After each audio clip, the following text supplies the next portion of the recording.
के सहयोग से कि अरे मोदी एक तरीका जो तुम लोगों ने नंगा नाच मणिपुर में करवाया है साहब भीमराव अम्बेडकर का, मैं I am staunch believer of Baba Saheb Bhimrao Ambedkar and I am staunch believer of Shaheed Azam Sardar Udham Singh. जिस तरह सरदार उधम सिंह ने डायर को नहीं बख्शा था, तो आज इस देश में जो अनुसूचित जाति की बच्चियों का तुम लोगों ने आरएसएस के जो टेररिस्ट लोगों ने, आरएसएस भगवान आतंकवादियों ने जिस तरह से हमारे लोगों पर अत्याचार किया यूपी में, जिस तरह तुम लोगों ने एसटी महिलाओं बच्चियों का नंगा नाच करवाया है, एक एक का जो है जवाब देना पड़ेगा, एक एक का हिसाब है।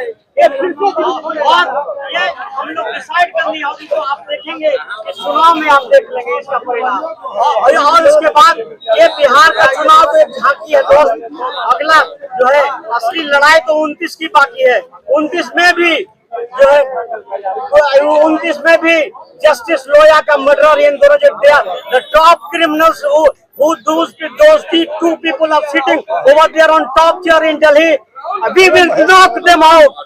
अम्बेडकर नगर दिल्ली में भी 3000 घर हम लोग हैं, हम लोग तुमसे डरने वाले नहीं है। मैं मिलिट्री स्कूल का प्रोडक्ट हूँ और हम लोग, हमारा आर्मी में भी तुम्हारा हमारे ही लोग हैं, इसलिए मैं तुम्हें किसी भी स्टैंड में तुम लोगों से criminals, we are not afraid of you. हम लोग तुम लोग को हर स्टेप पर हम लोग तुम लोग को जवाब देने के लिए। अच्छा, ये जो सदाकत आश्रम में बैठक हो रही है CWC की, क्या इससे क्या निर्णय निकलेगा, क्या निष्कर्ष क्या निकलेगा, आखिरकार ये बैठक का मतलब क्या होगा?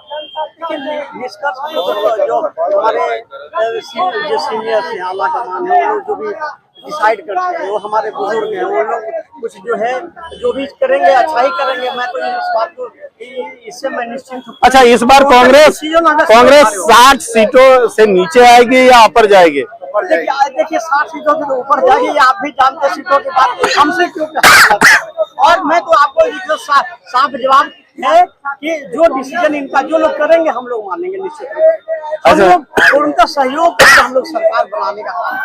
इंडिया गठबंधन मजबूत है, पूरी तरह मजबूत है। आप देखे होंगे कि सारे के युवा सड़कों पर चले, और ये जन सैलाब, आज भी आप रिएक्शन पूरे पटना में आप देख रहे हैं, ये रिएक्शन है। And I want to tell you my dear friend, renaissance is act to take place here in Bihar और हियर इन इंडिया। अब जो है, अब हम लोग बहुत इन लोगों की कारगुजारियों को बहुत नजदीक से कई वर्षों से देख रहे हैं। अब यहाँ की जनता। आपका नाम क्या हुआ? आपका नाम क्या हुआ? मैं देवेंद्र प्रताप हूँ, बबलू राम अम्बेडकर, अध्यक्ष राष्ट्रीय अम्बेडकर सेवा।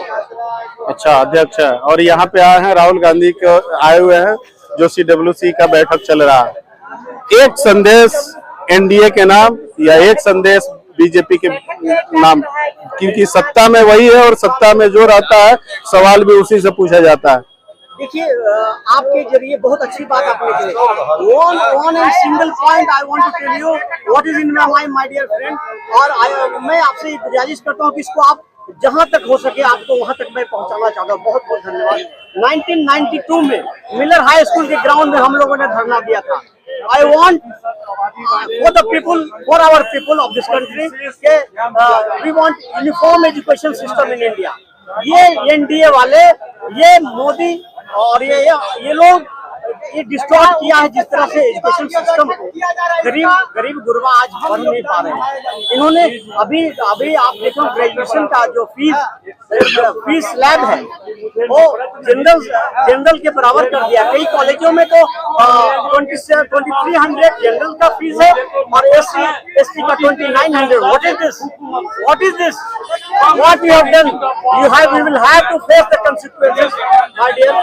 आप लोगों ने जो किया ये मत आप समझो, आप हमें पिन चुराते रहोगे और हम बर्दाश्त करते रहेंगे। हम लोग SC ST के लोग बहुत अच्छी तरह से वॉच कर रहे हैं आपके एक्शंस को, इसलिए प्लीज। कहा जाए कि कांग्रेस अगर सत्ता में आती है, इंडिया गठबंधन सत्ता में आती है, जो किसान हाशिए पे चले गए हैं, इस पे क्या सरकार कुछ करेगी या शायद कांग्रेस के रहते हुए भी किसान हाशिए पे रहेगा? क्योंकि BJP सत्ता में है 20 सालों से और किसान हाशिए पे है। मेरे भाई आप दे दीजिए। इसमें अब मैं आपको पूर्ण आश्वस्त करना चाहता हूँ कि हमारी सरकार प्रदेश में या देश में वहाँ बनेगी तो किसानों को पूर्ण सहयोग हम लोगों को देंगे। हमारी सरकार की ओर से मिलेगा, पहले में मिल जाएगी। हरित क्रांति हुई थी, ये कांग्रेस के टाइम में ही हुआ। एक छोटा सा सवाल, पीएम किसान सम्मान निधि योजना चल रहा, क्या कांग्रेस आएगी तो उसमें कुछ बढ़ोतरी होगा या बिहार सरकार अपने तरफ से किसानों को कुछ देगी? 2000 रुपए जो मिलता ये लाभ का योजना है तो इसमें कटौती क्यों करेंगे? अगर होगा तो बढ़ोतरी ही हमारी सरकार करेगी निश्चित रूप से। ये हमारी आशा में भी हम मांग भी करेंगे और आशा भी। सर आपका नाम क्या हुआ? कांग्रेस के सशक्त सिपाही हो जी, कहाँ से? अच्छा, तो क्या कहते हैं, यह जो बैठक भी हो रही है और आपके तरफ से क्या सोच है, क्या सोचती है युवा?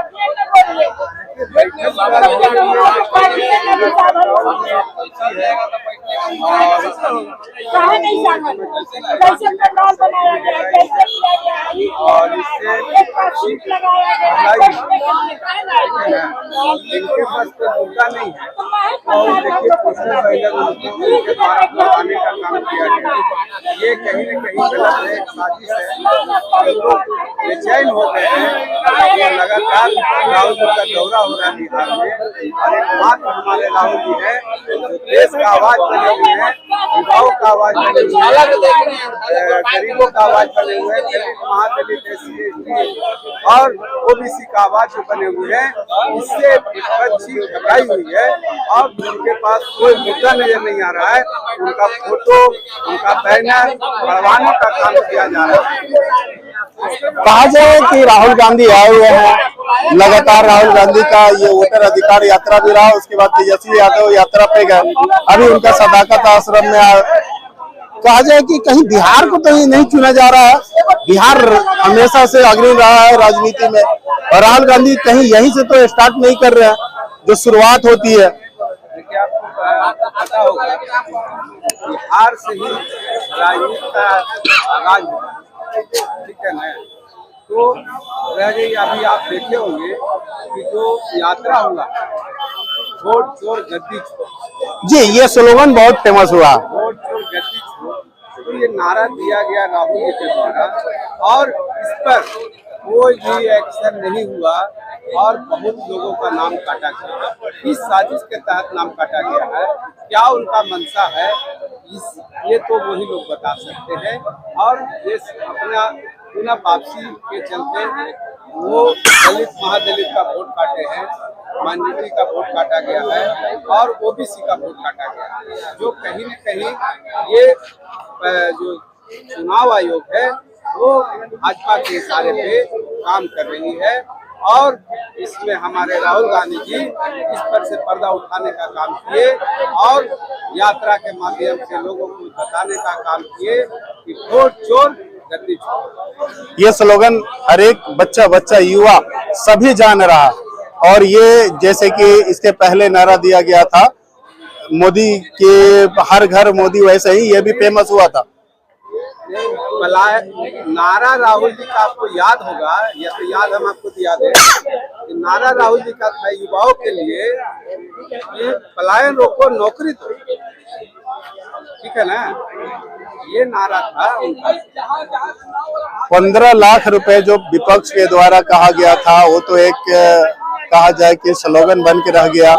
क्या ये फिर से सत्ता में आ पाएंगे? एनडीए सरकार बिहार की सत्ता में फिर से ऐसा कोई स्लोगन तो देकर बिहार को ठगने का काम नहीं करेगी? बिहार में जब मोदी जी आते हैं तो बोलते हैं कि 5 किलो अनाज देंगे हम, और गुजरात में जाते हैं तो आप फैक्ट्री लगाते हैं और बिहार का फैक्ट्री पर कोई बात नहीं करते, युवाओं की बेरोजगारी पर कोई बात नहीं करते हैं। तो ये सरकार अब ज्यादा दिन चलने वाली नहीं है और हमारा महागठबंधन की सरकार फुल बहुमत से बनने जा रही है। फुल बहुमत से बनने जा रहे हैं। सर आपका नाम क्या हुआ? कहा जाए आप यहाँ पे आए हैं, जिस प्रकार से लोगों का निर्णय आ रहा है, सदाकत आश्रम में राहुल गांधी आए हुए हैं, क्या कहते हैं? कि जो भी राहुल गांधी आ रहे हैं और लोग बहुत से आए भी हैं, अभी इसी के प्रोग्राम में हम लोग शामिल हुए हैं। जी, यहीं पे हुए हैं। जैसे कि यहाँ पे एक युवा है, जो कहा जाता है कि युवा देश के तकदीर को बदल के रख देती है, और कांग्रेस की तरफ से युवाओं को रुझाने के लिए बहुत सारे रोजगार प्लानों को का भी बात किया गया है। युवाओं के प्रति राहुल का बहुत बड़ा योगदान है। राहुल जी बहुत ध्यान दे रहे हैं युवाओं के प्रति, उनको रोजगार मिले और हमारे बिहार के जो युवाओं के प्रति पूरा योगदान है। तो आप अभी मतलब इस CWC से जुड़े हुए हैं या यहाँ पे राहुल गांधी को देखने आए या किसी भी कार्यक्रम से जुड़े हुए हैं? पार्टी का कार्यकर्ता हूँ, छोटा मोटा पार्टी का कार्यकर्ता है। एक मिनट, आपका नाम क्या हुआ? जी अंजय कुमार। युवा है आप। मोदी आते हैं यहाँ पे बिहार में तो लगातार कहते हैं कि यहाँ से ट्रेनें दे रही है, लेकिन यही गुजरात में जाते हैं तो वहां पे कहते हैं कि कल कारखानों की बात करते हैं, GDP की बात करते हैं, वहां पे ग्रोथ की बात करते हैं। आप किस प्रकार से सोचते हैं? देखिए, हम तो सर अगर बात करें अगर बिहार की, तो बिहार में कोई भी अगर ऐसी सरकार हो, लेकिन कभी पलायन के मुद्दे पर, कभी रोजगारी के मुद्दे पर खुल के बात नहीं करते, चाहे वो बीजेपी की सरकार हो या कांग्रेस की। बीजेपी की सरकार यही गुजरात में रोजगार की बात करती है, वहां पे कल कारखाने की बात करते हैं। अगर यहाँ पे बिहार पे केवल रेलवे, क्योंकि पता है सर मोदी सरकार को कि जब बिहार में आते हैं तो हम राशन का ही बात करके लोगों को बचाव करेंगे, ना कि हम दूसरे मुद्दे पर आएंगे। रोजगारी हो गया, इंफ्रास्ट्रक्चर हो गया, जो कि हमारे बिहार के लोग ज्यादा से ज्यादा बाहर जा रहे हैं, उनके लिए कोई नहीं सरकार सोच रहा है। क्या बिहार को मजदूरों का फैक्ट्री समझा जा रहा है?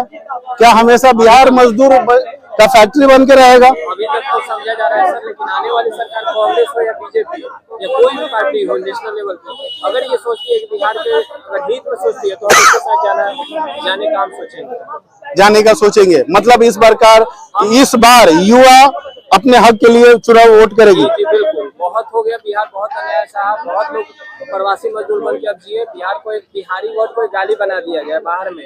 इसी कारण से हम ऐसे सरकार को सपोर्ट करना चाहेंगे जो हमारे हित में, जो हमारे बिहार के लिए सोचे। कभी महाराष्ट्र से बिहार को भगाया जाता है, युवाओं को भगाया जाता है, कभी गुजरात, कभी दिल्ली। ये कब तक चलेगा? आखिरकार सरकार चुनने के बाद सरकार सो जाती है और युवाओं के लिए कुछ नहीं सोचती है। जरूर इस बार का जो मतदान होगा लोकसभा का, उसमें सर हम जरूर ये चीज सोचेंगे, ये चीज जल्द से जल्द रुके।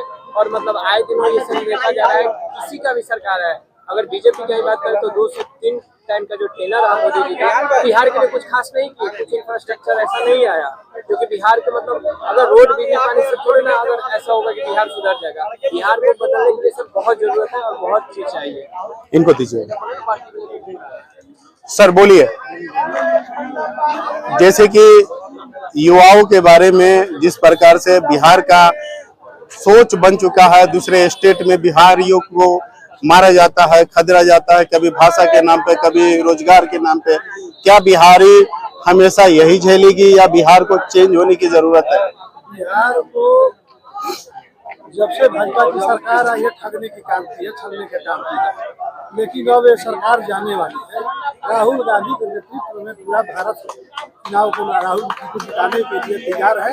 राहुल जी प्रधानमंत्री बनने वाले हैं, इसमें कोई दुमत नहीं है। यानी 29 में प्रधानमंत्री बनने वाले हैं। तब प्रधानमंत्री राहुल गांधी बनने वाले हैं, तो बिहार का मुख्यमंत्री कौन बने? वो अपना कोर कमेटी सोच लेगी। अच्छा, कोर कमेटी सोच लेगी।